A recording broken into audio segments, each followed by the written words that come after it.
Сәлем достар, қазірде хит болып жатқан рукас телефоном видеосын қалай жасау керектігін білгіңіз келе ме? Олай болса, менің YouTube каналымда менімен бірге болыңыздар. Қараңыздаршы, қандай ерекше, телефон ұстаған iPhone-ның ішінде сіздің видеоңыз жүріп жатады. Ерекше емес пе? Және осындай видеоларды сіз YouTube және Instagram историяларыңызға салып, барлығын таң қалдырасыз деген ойдамын. Ал ендеше, осы видеоны қалай жасау керектігін көрсетейін. Телефонымызды қолымызға алып, онда CapCut приложениясын жүктеп аламыз. CapCutқа кіріп, новый проекті батырмасын басамыз. Басқан уақытта видео және фото деп екіге бөлінеді. Біз видеоға кіріп, өзімізге қалаған видеомызды таңдап аламыз. Міне видеомыз жүктелді. Енді осы видеоның төмен жағына назар аударамыз. Яғни бұл жерде төмен жағында бірнеше батырмалар бар. Ол мысалға изменить, звук, текст, стикеры, наложение, эффекты деп тұрады. Яғни осы жерде бізге қажеті ол формат деген батырма. Осы форматты басамыз. Яғни өздеріңіз білесіздер, YouTube-тың өз форматы болады, Instagram-ның өз форматы болады. Өзіңізге қажетті деген форматты таңдайсыз. Мен өзіме 16:9 деген форматты таңдадым. Және де Holst деген батырманы басып, мұнда видеомыздың артына фон таңдаймыз. Немесе оның артына түс қоюға болады.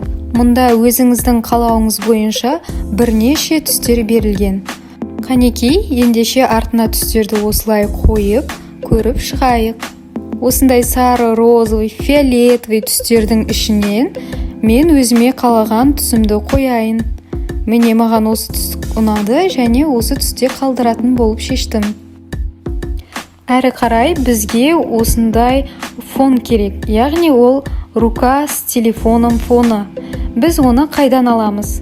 Ол үшін Google-ды ашып, онда поиске PNG рукас телефоном деп жазамыз.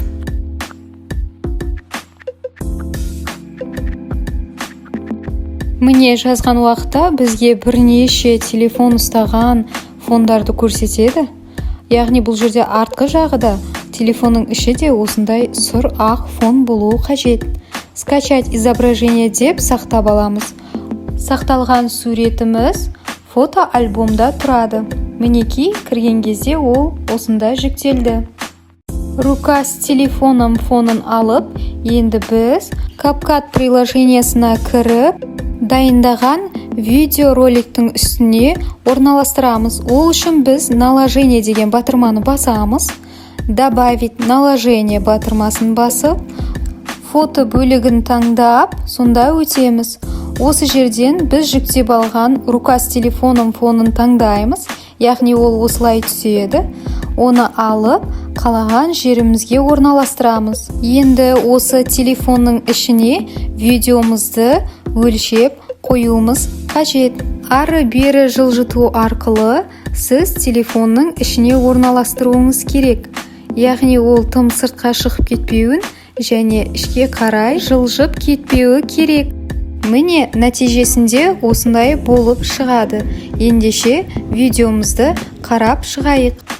Тексеріп қарап болған соң видеоны сақтау керек. Жоғары жақтағы батырманы басып, осылай 99, яғни 100%-ға жеткенде сақталғанына көз жеткіземіз. Және де төбедегі готовы батырмасын басамыз. Жарайсыздар. Енді сақталған видеомызды фото альбомға кіріп көрейік.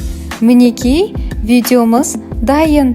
Ендеше осы видеомызды Instagramға салып, достарымызды таң қалдырайық. Ал ендеше Instagramға дайын болған видеомызды жүктейік. Мінекей дайын болды. Ал ендеше жүктейміз. Алақай, мен өте қуаныштымын. Енді Инста историямызды көрейік. Қараңыздаршы, өте тамаша, керемет емес пе? Ұнаса лайк басып, арнама тіркелуді ұмытпаңыз.